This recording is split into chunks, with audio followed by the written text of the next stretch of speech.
Good evening. I'm Gary Franchi. Let's take a look at what's happening right now in cities across America. From Oakland to Washington, D.C., businesses are boarding up their windows. The National Guard is being activated in multiple states. And just hours ago, we learned that military helicopters conducted emergency evacuation drills around the Capitol.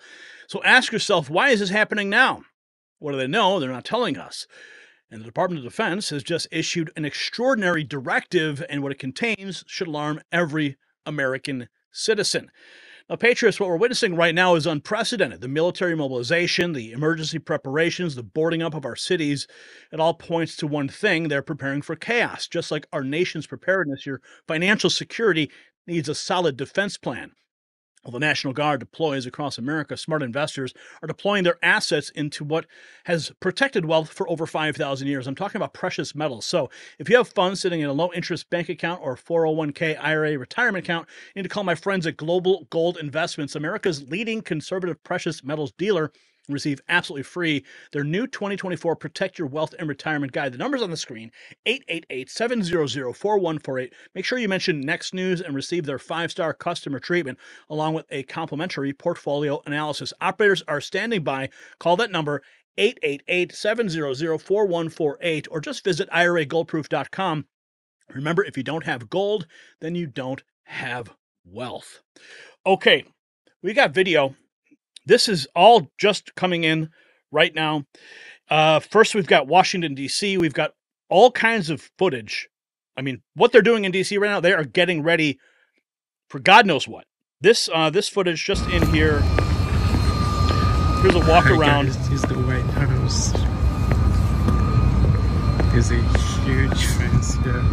Massive fences being erected around Washington, D.C. And I should point out that one thing we know about, look at that. It's not people from the MAGA movement that they're worried about. Because people in the MAGA movement, we don't act out in violence. We don't set cities on fire. You know, this is all in preparation for what I believe is Donald Trump's landslide victory. But this is only the beginning.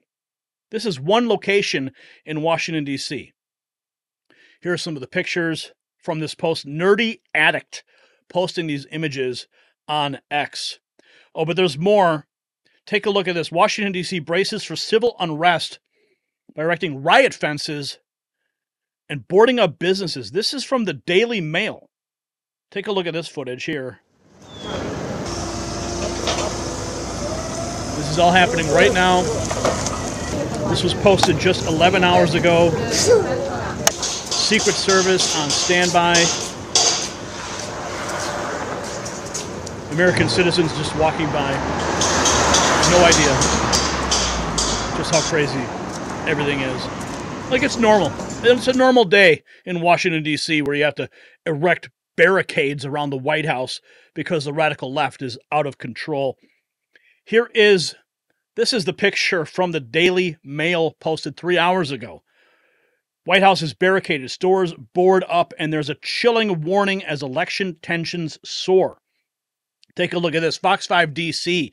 As D.C. works to increase safety measures ahead of Election Day, people are also doing what they can to keep their businesses safe by boarding up their glass windows. This is a CVS in Washington, D.C. Downtown D.C., businesses are boarding up. Frank Fighting for Freedom posted this. Numerous buildings are now being boarded up in D.C. ahead of the election, including McDonald's, post office, and several others. He asked the question, why? Let's listen. Good morning. It is Thursday morning. It's a very boring day, but we just got some intel. Intel being the fact I ate at McDonald's last night with a bunch of other reporters, that several buildings in D.C. are being prepared for election violence. Yeah, they're boarding up the windows in anticipation of possible disturbances. Now, we've seen this before in D.C., before big events like the World Bank annual meeting or other stuff, but we haven't seen it yet this election cycle, but we're going to go look for it today. Let's go check this out. So right now I am behind the World Bank headquarters on G Street, And the next block or so gets us pretty close to the White House. Oh, yeah. Okay. We're back in the 1700 block, and look at that, 1750G, right next to the White House. The windows have all been boarded up. This is actually the back entrance to the post office, but they have recently, I can smell the plywood, covered the windows here with boards and stuff at 1750 Pennsylvania, or 1750 G Street. Okay, 1750 G is a post office. It's next to the Exchange. The Exchange is a sports bar that has a history in DC espionage. Yeah, there were some Soviet agents or wannabe agents who used to work there, taking notes on all the White House personnel that would come down for nefarious purposes. Now, down to the left here is the Uniform Division Steakhouse. The Uniform Division Steakhouse is where the Secret Service Uniform Division goes for dinner. Now, you and I may know it as McDonald's, and it's just up here a bit. Let's go see what the Macker's looks like. This used to be, I think, Bill Clinton's McDonald's. Yeah, the light's changing, all right? Just chill. Oh no, she's... So here is the McDonald's next to the White House. And as you can see, the plywood is going up here as well on this building. And the building that runs next to it as well. So you can see putting it up here and there.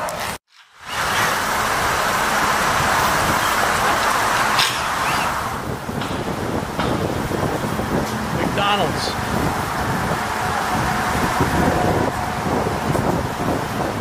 Okay, let's make our way out of this area, see what else is going on downtown. That's just this block by the White House.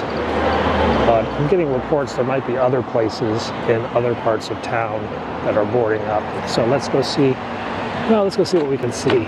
This block is pretty clean still. All right, let's go down this way.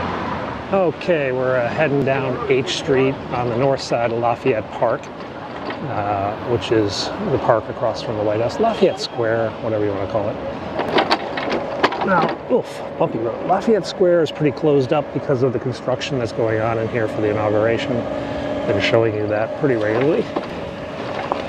But it's on the way to where we're going next, so we'll just cut through here one more time.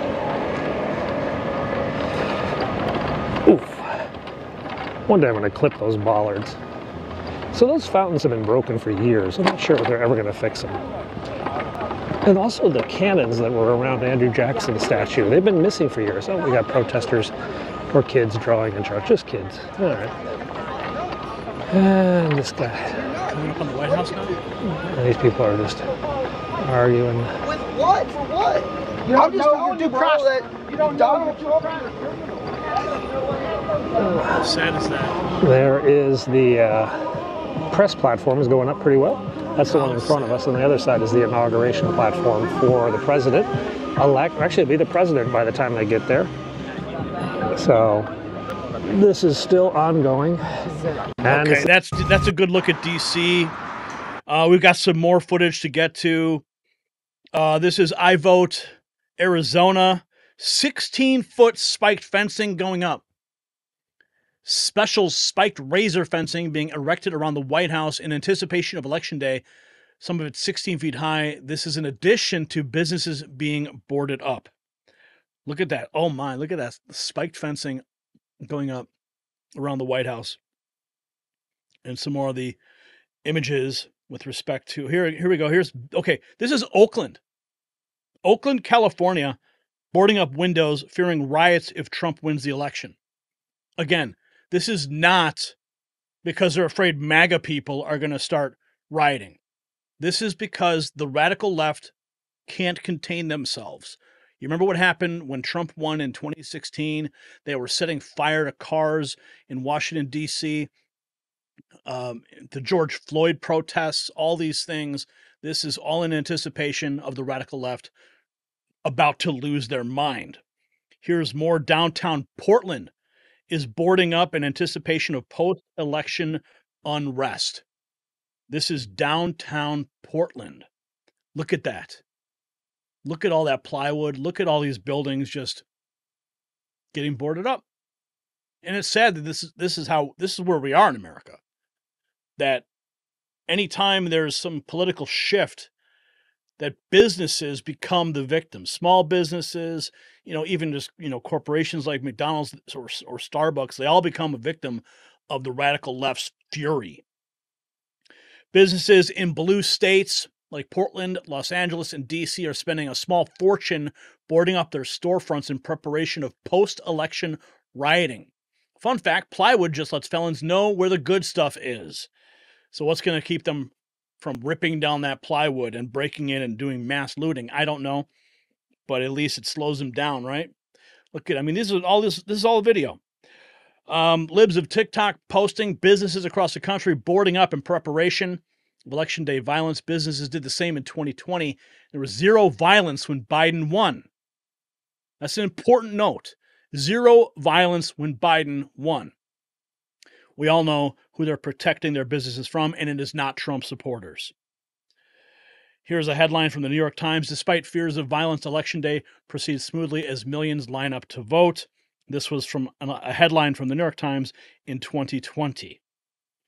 We have more. Let's continue. DC. Now, okay, let's get to that story here. The National Guard has now been approved to assist DC Fire and Emergency Medical Services starting on Election Day through the following week. Isn't that interesting? The DC National Guard has been approved to assist DC Fire and Emergency starting on Election Day through the following week, as confirmed by Pentagon spokesman Major General Pat Ryder on Monday. Ryder stated that Defense Secretary Lloyd Austin approved a request from the District of Columbia for DC National Guard troops to support the DC Fire and Emergency Medical Services from November 5th through the 13th. So I apologize if the screen is a little bit blurry, but it looks like that's how long they're anticipating some unrest could last, from the 5th through the 13th. This approval is part of a routine practice for the Department of Defense to authorize the DC National Guard to provide support or augment security for large-scale events in the district. The activated guardsmen will remain under the command and control of the DC National Guard. Additionally, Ryder mentioned that approximately 60 guardmen from 6 other states have been activated to support their respective states. Although specific states were not disclosed, he also noted that hundreds of other guardsmen are on standby to provide assistance if required. Let's continue. This, Matt Wallace posting this 3 hours ago. Onlookers have noticed additional officers and fencing being placed around the White House. Something big is about to happen. Now, I want to bring this point up because it's on everyone's mind. Everyone's very concerned about this, but we do have to mention the Department of Defense issuing the directive. We covered this several weeks ago, authorizing lethal force to be used against American citizens. And it's right before an election. They are allowed to use lethal force. This is the Department of Defense Directive 5240.01. DoD intelligence and intelligence-related activities and defense intelligence component assistance to law enforcement agencies and other civil authorities. The U.S. military now authorized to kill Americans on U.S. soil? 3.3 states the levels of authority provided. Subject to paragraph 3.1, defense intelligence components may provide personnel to assist a federal department or agency, including a federal law enforcement agency or state or local law enforcement agency, when lives are in danger in response to a request for such assistance in accordance with the following approved authorities. And lethal force is permitted. Assistance in responding with aspects or any situation in which it's reasonably foreseeable that providing the requested assistance may involve the use of force that is likely to result in lethal force, including death or serious bodily injury. It also includes all support to civilian law enforcement officials in situations where confrontation between civilian law enforcement and civilian individuals or groups is reasonably anticipated. So that's a fact that we have been tracking. Now, I want to bring up some other points because the rhetoric from the left has been increasing. We covered this before, but I want to bring it up again. Also, with of course, this is one of the big stories that's been circulating. We've been covering it quite frequently, but it bears repeating that 4 days ago, Blackhawks were doing emergency evacuation drills at the Capitol, stating it's a way bigger deal than everyone may have thought. DC is preparing to enact martial law on November 6th. Let's hope not. This comes from U.S. Civil Defense News. You can see here is the video footage of those Blackhawks, and it looks like some Apache helicopters that are performing exercises in evacuation of key members of government in the event of some type of civil unrest. So you combine this action, which happened about a week or so ago, you combine that with the DoD directive, you combine that with the White House being boarded up with razor wire, all the buildings around it being boarded up in DC. They're getting ready for something. And as Libs of TikTok pointed out, that there was no violence in 2020 when Biden was installed. So it's very possible, especially with all the polling we're seeing and just the energy on the ground, that they are preparing for an absolute landslide for Trump's victory. Now, I want to bring up this point again. This is from the Lincoln Project. We reported on this back in October. But this is the rhetoric that is being presented from the left, and it has been on their mouths, on their tongues for weeks. And they're only continuing it. This is the guy from this is Stuart P. Stevens from the Lincoln Project. These are venomous, never Trump Republicans, and of course they go on MSNBC to present and spew their venom. What do you see as the potential for havoc? Well, first, let me congratulate the reporting on this, because I think it's so incredibly important. And look, this is 100% about race. Let's don't pretend it's anything else. It has been from the beginning. Where are all these suspect votes? Detroit, Philadelphia, Atlanta. What do they have in common? High percentage of African-American voters. Those that voted not to certify those elections were basically trying to disenfranchise millions and millions of black voters. It's that simple. They can't stop blacks from voting anymore the way they did in the 60s with the same kind of success, though with these voter challengers, they're going to try. And I think that what is really to fear here is put yourself in the mindset that the Trump campaign really doesn't think it can win either the popular vote or the electoral college. You look at this campaign, it makes no sense. He's not trying to add voters. What they want to do is they want to win the election night until the inauguration.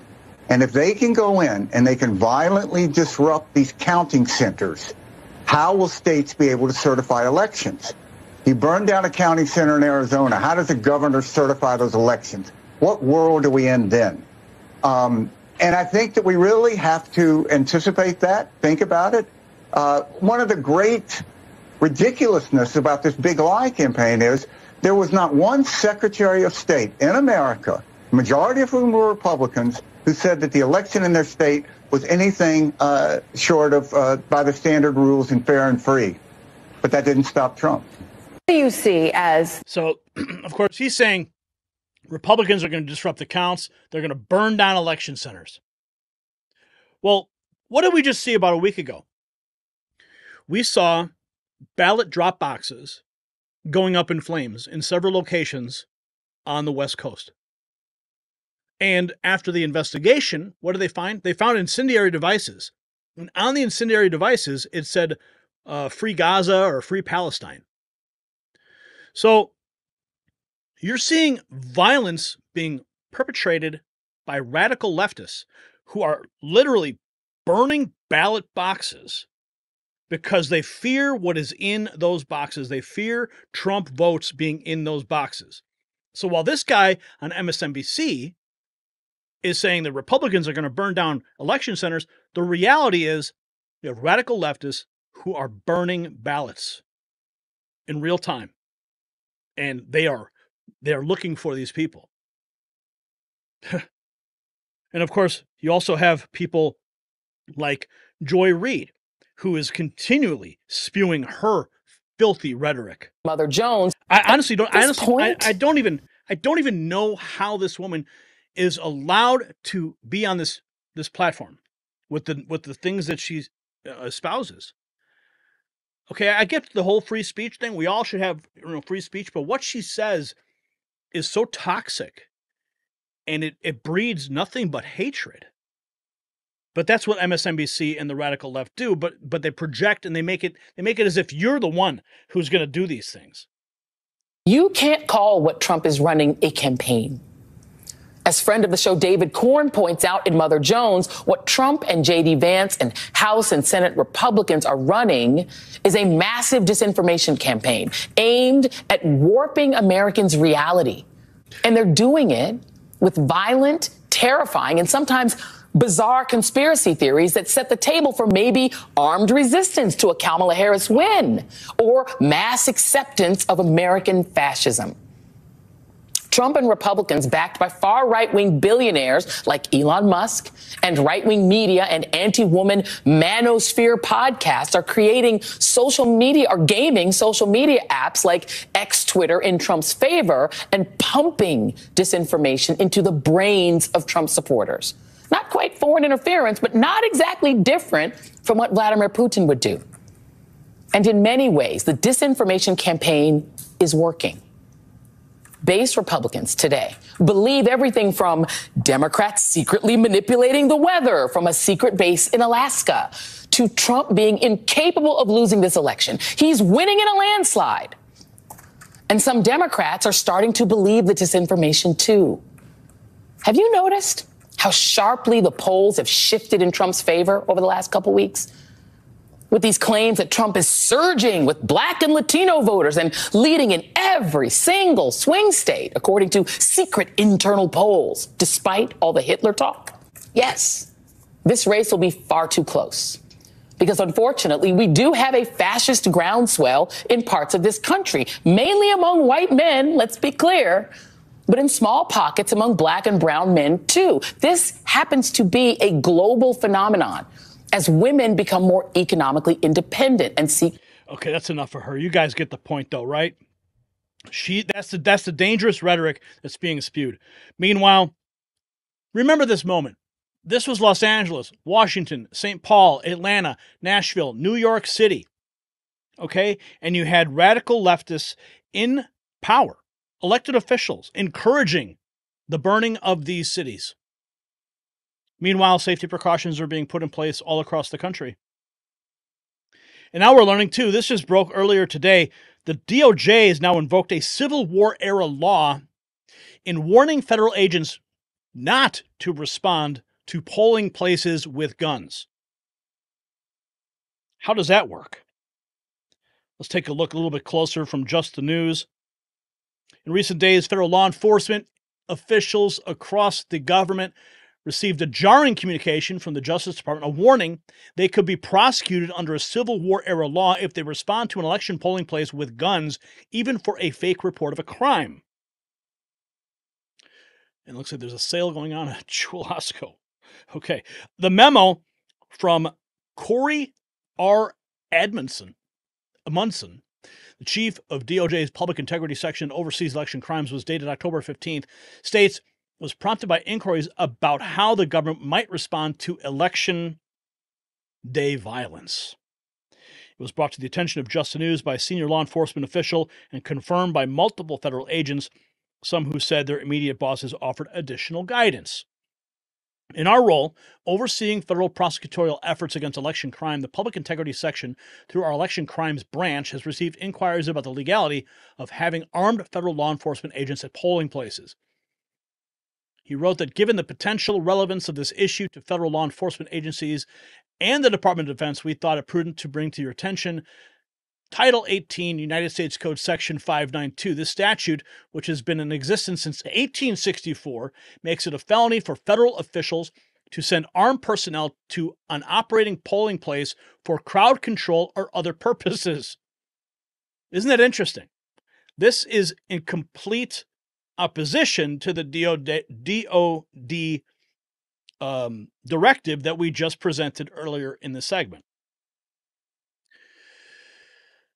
DOJ officials and retired agents told Just the News similar communications about Civil War era law have been sent out in prior elections, but this year's memo has gotten more attention internally because of the recent election day terror plot that was thwarted a few weeks ago in Oklahoma and more recent firebombings of ballot collection boxes in the Northwest.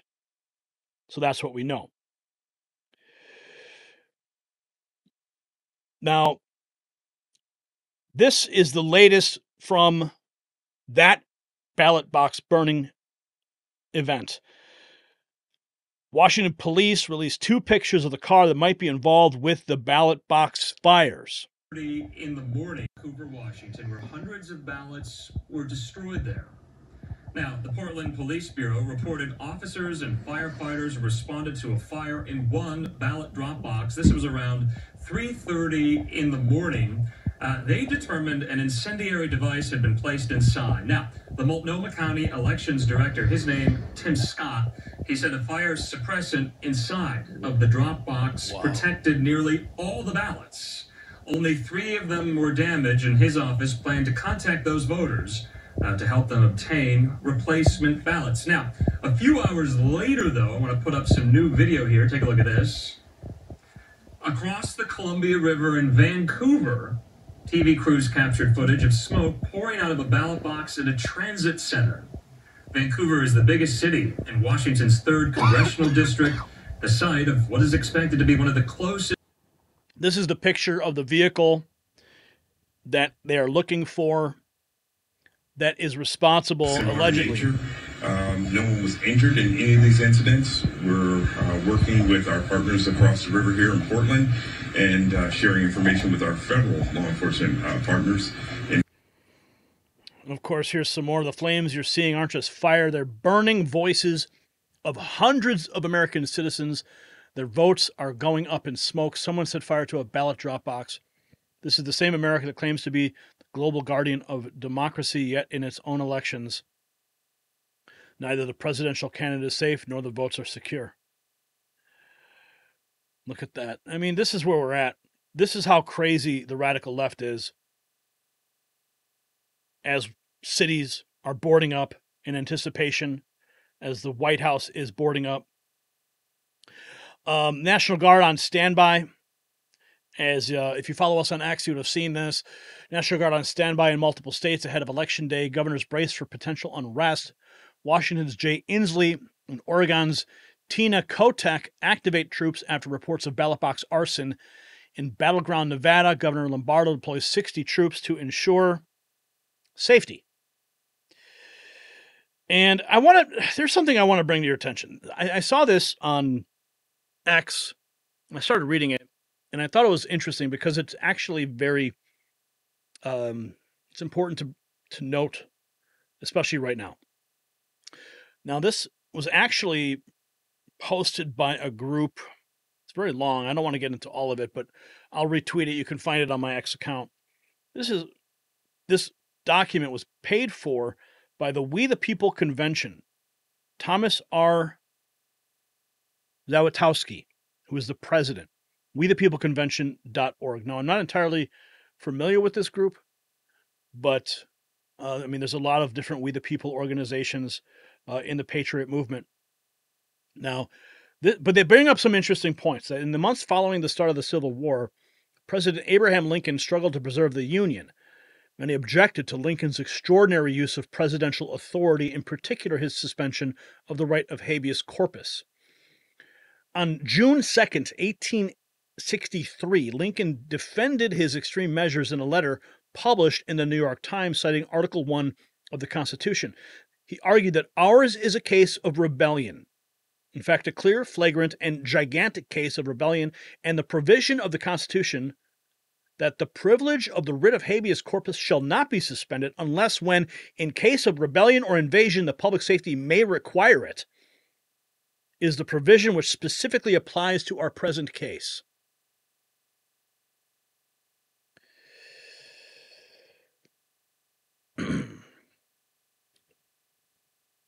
Lincoln used the same reasoning in justifying a series of extraordinary presidential orders. Ready for this? Lincoln ordered hundreds of northern newspapers that spoke against him to be shut down and their owners and editors arrested.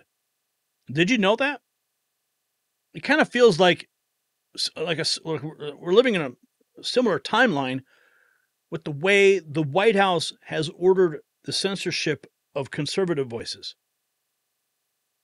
Lincoln ordered the arrest of Ohio Congressman Clement, whatever his name is, for the crime of speaking out against him. Chief Justice of the U.S. Roger Taney ruled that Lincoln had violated the U.S. Constitution when he legally suspended the writ of habeas corpus. After hearing this, Lincoln signed an arrest warrant to have the Chief Justice of the United States arrested.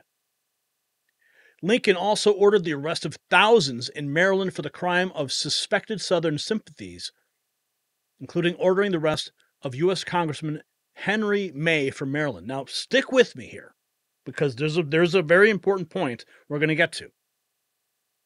These people were arrested and held in military prisons without trial, some of them for years. While some debate these measures still today, no one disagrees that Lincoln and his use of presidential power were responsible for saving the republic. While history and even former President Obama has judged Lincoln as perhaps our greatest president, few would have agreed at the time that he took those actions. Then, as now, a president with courage and determination was needed to preserve the Union. Today, the current threat to our United States by the international and domestic socialist communist left is much more serious than anything Lincoln or our nation has faced in its history, including the Civil War. This is what they're arguing. This organization is arguing.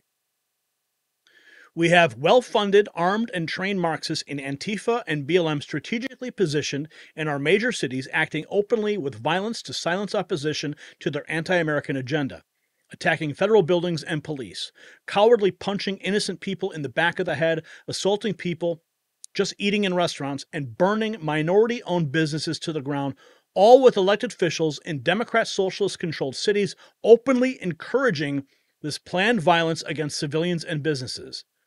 Then, to advance their causes, these socialists are acting to defund the police, creating chaos and suspending the rule of law that protects millions of average and particularly minority Americans. The results being massive increases in violent crime and deaths in our cities and the destruction of small business orchestrated by those politicians and leftist groups, many funded by domestic and international communists. We are literally under attack from within. Then there are the admitted Democrat socialist federal officials plotting to finish gutting the U.S. Constitution after 100 years of trying. They promise to take away critical individual rights like free speech, religious freedom, and the Second Amendment, destroy states' rights by eliminating the Electoral College and more, pack the Supreme Court with activist anti-constitutionalist judges who will make law from the bench, and give the right to vote to tens of millions of non-Americans, and open our borders to more illegals, which will reduce wages. No one voted for these things that were hidden from the majority of Americans by the corrupt media. Not only do we have corrupt media, like in Lincoln's day, we have a new and more sinister form of media in big tech actively censoring free speech and promoting leftist propaganda to blind our citizens to their real goals and the real consequences of their actions. The end of America as we know it. The socialist left has been openly working to destroy the United States since Obama promised and tried to transform America in 2008 through 16. And having been stopped by the will of the American people, they openly staged a 4-year-long coup attempt to remove a duly elected president, culminating in this corrupt and provably fraudulent current election plan to illegally and unconstitutionally deny the American people their most sacred honor and right and privilege, which is the right to elect their representatives. How can we have a representative republic if we cannot hold fair elections to elect our representatives? There is no doubt that this attempted stealing of these elections, again, is a case of rebellion, in fact, a clear, flagrant, and gigantic case of rebellion that requires exercising extraordinary authority to preserve our union. Now, this is where they bring up President Trump. President Trump, you and every other official in our local, state, and federal governments and everyone in law enforcement and our military have sworn an oath that says, I will support and defend the Constitution of the United States against all enemies, foreign and domestic. It is time for everyone who swore that oath to act upon it. The enemies are within our gates, and our Constitution and nation are in real risk of being lost to the socialist communist invasion unless you act decisively. At least half of all Americans do not and will not accept this fraudulent election because of the eyewitness testimony and the material, statistical, and mathematical evidence of overwhelming fraud. The other half will not accept the outcome in the courts, see evidence of fraud, and rightfully overturn the election. The left has literally been planning riots just for that occasion for months. We the people must not and will not cede our exclusive constitutional right to elect our representatives to judges, lawyers, courts, governors, secretaries of state, Congress, corrupt election officials, and local politicians, the corrupt media, or leftist threats of violence. It is our exclusive right to decide our representatives, not theirs. Therefore, we the people must demand a new and fair national vote, a vote that all Americans can trust and live by regardless of the winner. Without a fair vote, we fear, with good reason, the threat of a shooting civil war is imminent. So this goes on, and I'm gonna repost this right now. You could find it on my X account, but I thought it was an amazing recap of the powers that Lincoln had, and this group is saying, listen, this is a greater threat than the Civil War. Now, it's kind of hard to visualize that because when you think about the Civil War, you had the Union versus the Confederates. You had, the gray uniforms versus the blue uniforms. It was very defined. You had military campaigns and all these things. What we're seeing now is very different. It's almost, you almost can't see it, but it only rears its ugly head in certain moments, like we're seeing potentially with the boarding up of all of these buildings around the country, especially in Washington, D.C. And like we saw during the George Floyd riots. So we have to be very hyper vigilant. Listen, I don't want to be like, this is not about doom and gloom. This is about being aware. This is about understanding what's at stake. And you just need to be able to see the signs, because the signs are undeniable. The National Guard on standby, businesses boarding up, military helicopters conducting drills. This is not just routine preparation, and the DoD's new directive effectively rewrites rules that have stood since the Civil War. But here's the question nobody's asking. Why are these preparations happening only in certain cities and certain states? The pattern is clear if you know where to look. What do you think they are preparing for? Share your thoughts in the comments below.